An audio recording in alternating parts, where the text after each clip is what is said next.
So that was an example. We're not saying that we're only would look at people that are from the Northeast. Right. But that's kind of the kind of example we're just throwing out there. So. And I love pie. We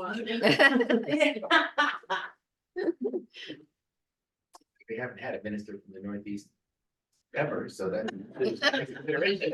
Yeah, Although from the north, yes. yeah, way north. Way north.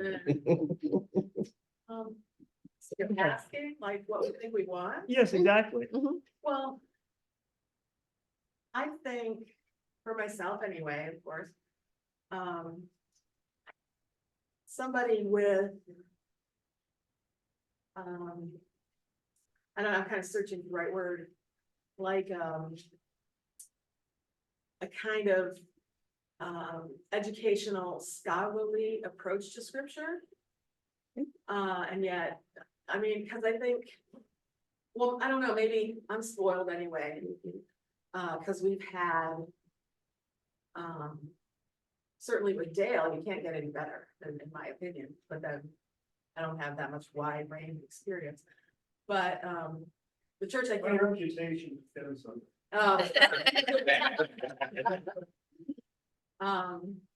But I mean, at the church in Ohio I came from, we had just finished a long study of hermeneutics, so that kind of flowed in very nicely. And yet at the same time, maybe getting more back in touch with, and not that Dale doesn't do this well, but kind of, and I can't, I'm not expressing it well, more spiritual. Mhm. I mean, I like to sometimes feel not so constrained to maybe throw my hands up in church and say hallelujah. Yeah. And that's just very, I mean, the church I grew up in was not like that. And I don't know, Mhm. so take that for what it's worth. Thank you. And Art, I created a list and I hope it's okay to read some of it. sure. And I'm gonna hand it in, so, notes, may not, whatever you feel is. So just bear with me, all right? And the list was combined, Julie and I spoke about it, so it's just not my thoughts. And then we broke it down to professional and personal, which I think was the idea here. So I'm just gonna read it. These are just bullet points. Well-versed and experienced pulpit minister able to encourage and inspire with a minimum of 8 to 10 years tenure. Strong working knowledge of the Bible and able to convey its message to a wide-ranging congregation, including scholars as well as newcomers. Able to plan, manage, and conduct teaching sessions on a weekly basis, which may include multiple Sunday mornings and Wednesday evenings. Able to engage the congregation for support for teaching and sermons. Spiritual development skills and experience. Able to grow a congregation through proven application. Again, this is all on the professional side. Able to pursue and promote activities in the surrounding community. And then on the personal side, and we can expand on some of these if needed. On the personal side, be approachable, be a stealth starter to include the fringes. I hope that's understood. Be humble, be motivated, be creative, be organized. So that's what we developed, and so just wanted to share that Mhm. with you, as well as with you. Very helpful. Mhm. That's great. Yeah. And that's almost like a job description right Yeah. there. Mhm. But I think maybe that's what we're trying to develop. Yes, that's exactly right. Exactly. That's Mhm. exactly right. Mhm. Keith? Actually, everything I'd say, but in doing all of these, people over that. That's something was very attractive to me. When I started coming to this church, and I find that the welfare of the individual, the welfare of people outweighs the actions. We experience like serve the church. If you go, you express yourself in certain way that was not in line with the way the church do it, by next week, you won't be welcome. Whereas there is a degree of efficiency. Where I've had people, I think I remember when one of my students, and your nephew was a Catholic, come here. And every time we stand up, they need to have this sign of the cross. And we are single members, people who've been in the church here for a long time, looked over and just kind of smiling, say nothing. And that was very appealing to me. And when you left, he didn't even realize that he was in the Catholic Church. Mhm, So that, and I know some church, they would start with like that. mhm. So.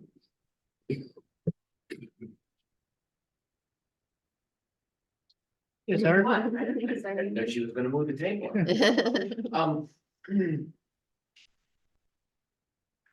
I'm trying to put this as so as to not offend, but I'm probably gonna anyways. I might as well just say it.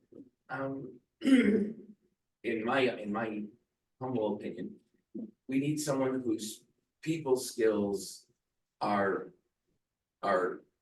excessively better than their education. Mm. You can have more degrees than a thermometer, but if you can't relate to people, nobody cares. Mhm, You know, and whoever we pick to lead this church is gonna have to deal with people of various differing opinions.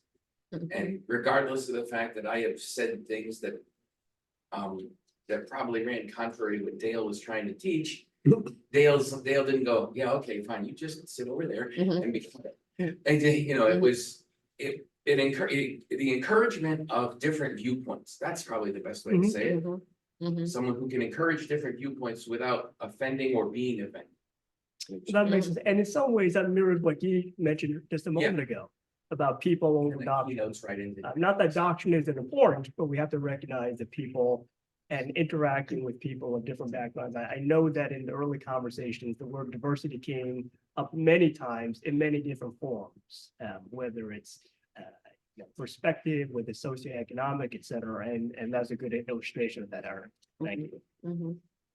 Yes, Julie. This really wasn't on our list, but I do think it's important, and this, you know, even, I totally agree with what, Aaron said, but I do believe we probably want a higher level of education, we probably need it, particularly, I think that's important. With our foundation, we hear that.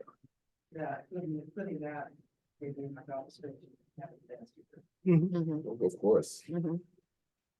Yeah, and I think we recognize that it's important, but that it can't be in lieu of Mhm, people skills. mhm. Mhm. But we need IQ and EQ.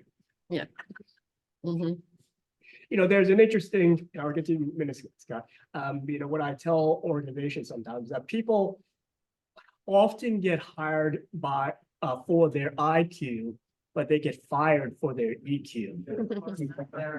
Yeah, or lack thereof, exactly. Mhm. So we hear that. Yes, Scott.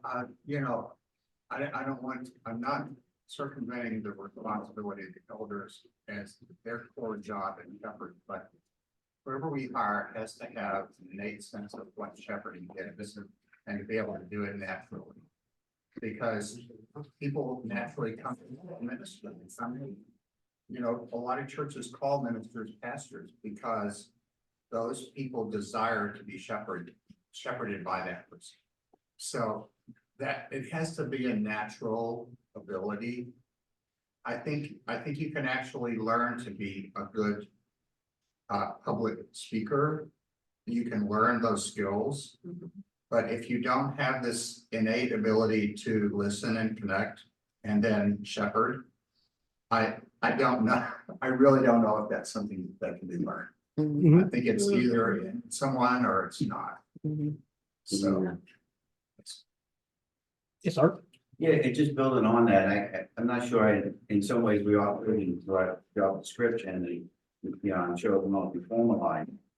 Is there a thought to do some sort of personality testing? I mean, like, how do you discern? Send him to Johnson Whether O'Connor. or not somebody has that ability, And I think there are some tests out there that could glean some of that information by the responses that are given in the test. Yeah, Does that make sense? It does, and there are tools out there. And I think there are tools that the search committee and the elders can use. It's not very expensive. There's an assessment. We actually don't call them tests because this test denotes as a wrong answer and a right answer. So we call them assessments in our field. And so there are assessments that we can use that are not very expensive. It's just a couple of $100s. And so I often recommend search committees use them because the cost of getting it wrong is much more than the couple of $100 it'll cost in the ministerial assessment. And that's a good point. I hadn't thought about using it for ministerial search. But it's actually a good idea. Apparently, there are specific tests for ministers. Because, we did speak to someone about that and I'm just not able to, articulate what that test name is, but it could be gotten if need be. Oh, yeah, we can find that. Yeah, fair enough. Good point. Yeah. It's yeah. The Episcopal Church has a great set of tests. I know that. I also know the person that passed was probably the worst minister out there. But hey, tests tell you something. Listen to the docs, maybe another point. Yeah. But I would say also in there, relatively small point, but it can turn into a big point, check their credit ratings. Check their student debt, is what I'm specifically. We have run into that problem quietly, where a person shackled by a debt that weighs on them, and that doesn't preclude them coming in, but you would have to be paying attention to how heavy that is for them and what the implications of that is. We might just need to check on some of the current regulations as to what we can and cannot do. For example, even asking someone their salary history in certain states is now prohibited. And I know we used to do credit reviews for candidates, and that came into some area of concern in certain states that we work in, but it's worth looking into because it can be telling.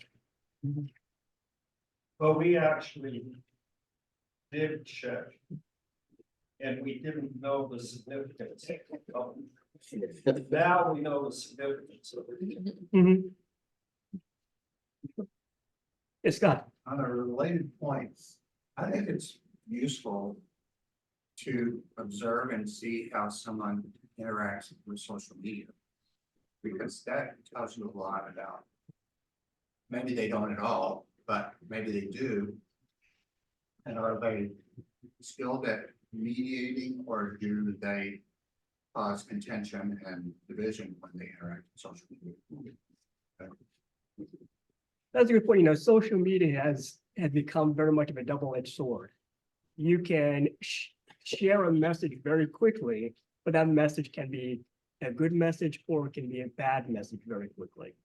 And I think we've seen and read even some of the members here and other churches of Christ, how they respond in social media. Either we're going to say, that's a great response, or we might think, I don't know if I would have typed that in. So that's a good point, Scott, to really assess social media habits for candidates that we're considering. It's good. Actually, when it comes to social media, what I sometimes pay attention to is how people express their disagreement, their pattern, not so much on things that we agree with, but the thing that we disagree with, and we can be pattern on how we express their disagreement. That will give you a sense of that person's personality to some. In this day and age, there are a lot of fingerprints that are left out there, not just social media, but articles people read. You type in a name and you see a lot of their writings and articles that they've written and stuff, and you really do get a sense of a person by, their output. And if a person is of a, certain age, of a certain age and experience, surely they have, written some things, and it's another flag if they haven't, Mhm. that would be really interesting. So, it's gonna be very interesting to see, what we discover once names begin to float to the top.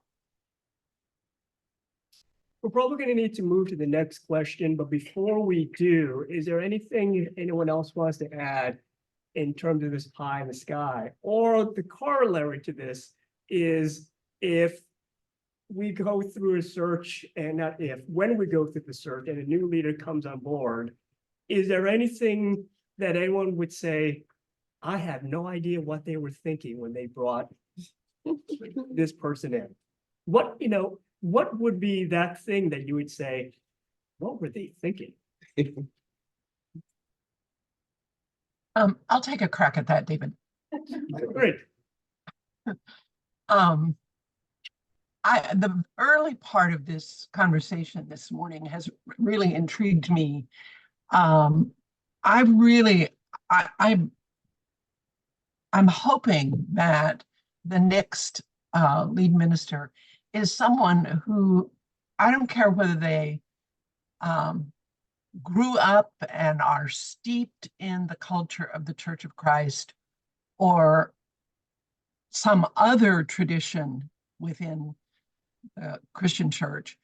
But I do think either way, that individual, I would hope, and I realize this may not be shared broadly among people in the, but that whoever we bring not only kind of knows and understands the Church of Christ, out of which a few of us folks, I went around the room and counted who I could see and what I don't know everybody well enough to know this, but way less than half the people in this room, to my knowledge, are really kind of steeped in the culture of the Church of Christ. We grew up in other traditions. And so I would be very open personally to looking in other traditions for a next lead minister. But whatever the case, I think it's really important that that person understands who this church is and has a vision. Again, this is my personal opinion, but to help us move in a direction that I think we've been moving in, certainly since I've been a part of the congregation, towards a greater ecumenical involvement and partnership with other Christian traditions, and to see that grow stronger and tighter, particularly in the Stamford community, and also interfaith, which Dale has done a marvelous job at, but to strengthen our sense of who we are as one part of the little c Church of Christ, rather than the Church of Christ. So that, I just wanted to kind of add that to the mix. Thank you, Jane. That's good. I actually think that might be the first time we've referenced interfaith work in our conversations. I don't know if that's come up before. We've talked about a lot of other community ministry, but we haven't talked about interfaith. So that's important. So thank you for that. Yeah. I'd just like to ask a question of everyone here. We're talking and we've tried very hard to be non-gender specific as we've talked about this. So does anybody here have any thoughts or preferences about male or female? Or qualms, concerns? Yes. John? I'm gonna go up the middle and say, I don't care if they're male or female, but I hope they have some mothering skills. Okay. Some what, John? Mothering skills. Yes, Scott. I think, I don't know if this is where you're going, Debbie, but ever since we opened that door of gender inclusion and equal opportunity for anyone in our government, I think the objective is that eventually we get to the point where it doesn't really matter. And I don't know if we're there yet. Mhm. Because we, for instance, as a leadership, we're aware as a Church of Christ, mainline Church of Christ, if you want to call us that, that we're one of the few places where a female can be in a pulpit position. I mean, it's becoming more and more common, but it's still fairly limited in terms of our tradition as to where those women can go. We have to weigh that, but we cannot let that be our condition Mhm. of employment, because in the end, I want to think about this in a way where gender is inconsequential. But the reason I brought it up is I think it could be the elephant in the room. There could be people that are like, I like the idea of it, but really, would I really want to have, I like having a female guest speaker here and there. I like that there's, that Debbie's an elder, but I'm not going to raise my hand and say, I've got reservations about that. So but I guess what I'm asking this group is I don't expect anybody to say, hey, I've got a reservation. But if you hear that, I want some feedback on that. Maybe this will be a conversation we'll have later individually, but I'd like to know more about that. Anna? Well, I'll be the first. Mhm. I have reservations. Mhm. And to John's point, in the past, I have felt extremely comfortable talking to Ken, Brandon. I didn't get to know Chris as well, and Dale, Mhm. as I would with you Mhm. or Joanne. Mhm. So for me, and maybe that's just because I'm a girl, fathering is fine. Mhm. Mhm. Or, I mean, with Brandon, more like brother. Mhm. Mhm. So I do fully support it, but Mhm. well, would we be able to even find a woman who had 10 years experience? Yeah, that's the another- trade-off there. Yeah. But then again, if we're not willing to give someone a chance, how are they gonna get it? Yeah. You Yeah. know, it's that. It's a dilemma. That's a Yeah. dilemma. Mhm. Well, I think we got two more on this question. Two people on this question before we move to the next question. And I think Laconia had his hand up and then Aaron, and then we'll move to the next question. Charles. Yeah, I would be most open to female leadership. Jane, he said he would be most open to female leadership. Aaron? Yeah, see, I thought I was gonna be the one to step in front of the firing squad, but I Mhm. guess Anna jumped in front of. Everything you said, Mhm. no one's gonna raise their hand and say, I have trepidation. I was like, well, geez, she's giving me an out, but I'm not gonna take it. I only have trepidations in the fact that. And I say this, and like I said, I know I'm gonna get attacked for it, but I don't care.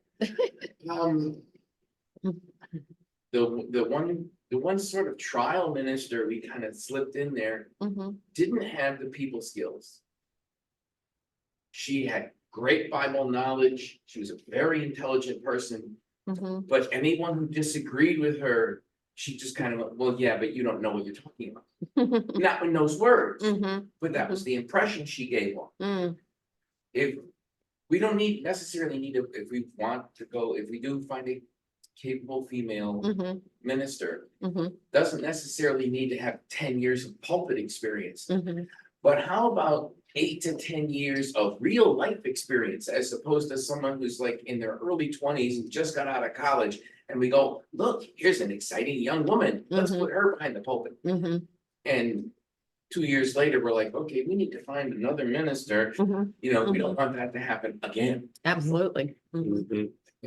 I guess to me, that the pastoring, shepherding, whatever word you want to use for it, to me has greater significance. That side of the scale goes way down for me, Mhm. as opposed to the education. You don't need to have a doctorate in divinity, Mhm. maybe a master's, a bachelor's, Okay. fine, but if you can have like, you can have 7 or 8 advanced degrees, but if you can't relate to people, again, that's my whole worry Mhm, or concern, mhm. that we have someone who actually will alienate people, whether on purpose or by accident, Yeah. or even by ignorance. And that's helpful. And we do need to move on to the next question, but before we do that, Oh, I do want to say, because you've used the term twice, I know I'm gonna get attacked for this. I really hope people don't feel that. You know, We've had people with I'm- more conservative bents than me sure, no, I that understand. felt attacked by Yep. the eldership of this church. No, I understand. And I should say, I'm not part of any of that I know of, hopefully. But I just want to say, I hope no one here, regardless of their views, feels attacked. Mhm. And that's happened to anyone. I'm sorry to hear that. I'm saying that for myself. Mhm, Okay. mhm. The next question that we need to address, because we are running tight on time as we often do, is that given everything that we've discussed so far in terms of skill sets, competencies, goals, etc., we also recognize that a lead minister's time is going to be finite. How would you like him or her to spend their time? We've had a lot of conversation on the biblical strength and rigor that takes place in this congregation. We've also had a lot of conversation on pastoral care, the mothering, the fathering type of responsibilities, the going to hospital, etc. There's a lot of, and Art, you mentioned this too, in terms of being organized and running the church. So how would you envision the person spending his or her time? Art, right out of the gate. Well, again, it's been pretty aggressive, really just reading it off the paper. And what we tried to do is we just tried to do it based on percentages. Mhm. And we took the 4 or 5 points and we thought the percentages, and then we looked at the percentages and then tried to compare it to quote unquote a normal week. Call it what you will, 40 hours, 50 hours, whatever it may be, okay? Lesson and sermon planning. This is terms of time management, and we're gonna hand this in. Thank you. Lesson and sermon planning, 30% of the person's time. Leading class and worship, which we understood to just be the delivery of leading a class and perhaps, and leading a worship, 10% of the person's time. Managing the church as an organization, 10% of the person's time. Pastoral care, 25% of the lead minister's time. Myriad of ministries, 10%. And then there's this other flex category to take care of whatever, runs long or short at 15%. So that mathematically adds up to 100%, could add up to a normal work week. And it's really slanted or driven by lesson and sermon planning at 30% and pastoral care at 25%. So that's the way Julie and I ran through this. Laconia? This is tough. I think every minister brings her or his skill set. And I understand what Art is saying about the time thing. But I imagine people were upset with Dale with the way he used his time. I imagine people were upset with Brian with the way he used his time, or Chris with the way he used his time. And you know what? The church still. I'll stop. I think in ministry, or certainly at the lead position like this, I think the concept of a 40-hour work week is out the window. In all due respect, I think planning those 40 hours, I totally agree with the way you laid it out. But there are hours on top of that, and I would like to put them on the category of hospitality. This, this isn't a business. This is really a family kind of organization that is strengthened through hospitality and shared experiences. And so they need to spend some time, at dinner tables or hosting dinner or whatever. Hospitality is important. Scott? I may get in trouble with some of my fellow leaders in the church when I say this, but when it comes to mundane tasks that just require someone's attention and they just happen to be here at the building, then as leadership, we're more than happy to let them do that. And when we don't have a lead minister, we're more than happy to let Eddie do that. And we need to get out of. We need to get out of the business of having mundane, and I guess I mean, by mundane, I mean management tasks that other people can take care of and accomplish that are outside of the critical skill set we've hired a minister for. And we just need to have, as a church, to have a different mindset about who comes in next. And they may say, you know, I'm glad to meet the sprinkler company at 7 o'clock in the morning to let them, you know, do whatever they need to do. But do we really want them doing that? I mean, we'll say thank you. But I think we need to be very purposeful about pushing aside those things and protecting someone, including Eddie, from having to do those things. Yeah, I mean, it's expedient, you know, to allow those things. And, you know, towards the end of Chris's tenure, we were moving towards that. You know, we were really moving towards that. Say, for instance, there's a blood drive here that starts really early and they get here at 7:15. You know, Chris he got up with the chickens. So it was really easy for me to set the room up, but he could just walk over, which he was happy to do, and do that.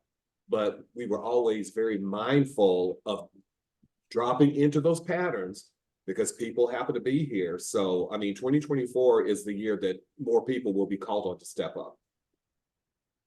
Well, I was thinking it's probably very important for whoever comes in to be given a set of realistic expectations about what the important things are. Because without that, there's this temptation to either do a lot less than is expected or to overachieve. Try to do everything. And so if there's, and I think one thing that's really important for whoever it is that comes in is that they have the time and space to get to know the congregation. Because I think the first year or so is going to look different than maybe the next few years. Because it takes a while to get to know people, you get to know what they need and where they are spiritually, so that as a minister, you know how to minister to this group, right? It's not a one size fits all. And, you know, there's no way that you can learn a congregation without spending time. Right? Otherwise, you just give sermons and do classes that may or may not connect with who's in the room, right? So I think giving people that time and space when they first get here, to say that, and this is just my opinion, right? That, you know, once you take time to get to know people, and I mean, I'm picking up on all of the pastoral concerns in the room because I think it's super important. Start. we're running out of time. I know we've got two last, yes. Jane and Jane has. Yes, She's so, waiting. okay, so hold on, so we just want to make sure we keep track of the time, because I know we didn't have time for the prayer on one of the sessions, and we want to make sure that we start off the year, you know, making sure we have time to pray. And so Jane, and then Aaron, and then we'll go into our prayer. I'll try to be brief. What the lead minister does is the stuff that we all think is the most important. And I am concerned that the words children and youth have not appeared in this conversation at all. I just think it's critically important that the person in charge sees his or her responsibility as really including, and I would also try to encourage all of us. We're the only place in the world who think of when you get to be 19, 20, 21, you become an adult. Youth in the global church and in the global arena is 18 to 30. Children are, you know, babies to 17 or whatever.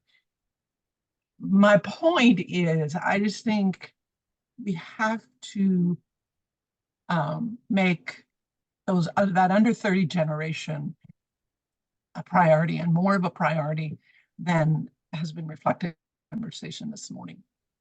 Thank you, Jane. Aaron? Last comments? I'm kind of keying into what everybody said so far.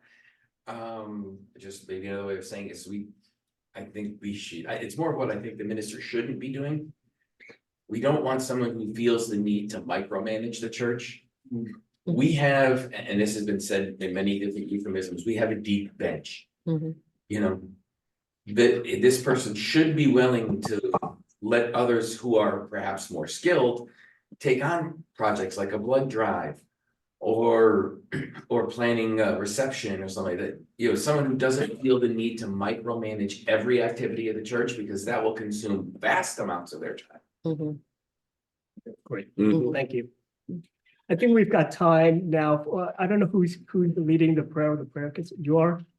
Okay, so are we good with just going to that? Because we are running tight on time. All right, so Aaron?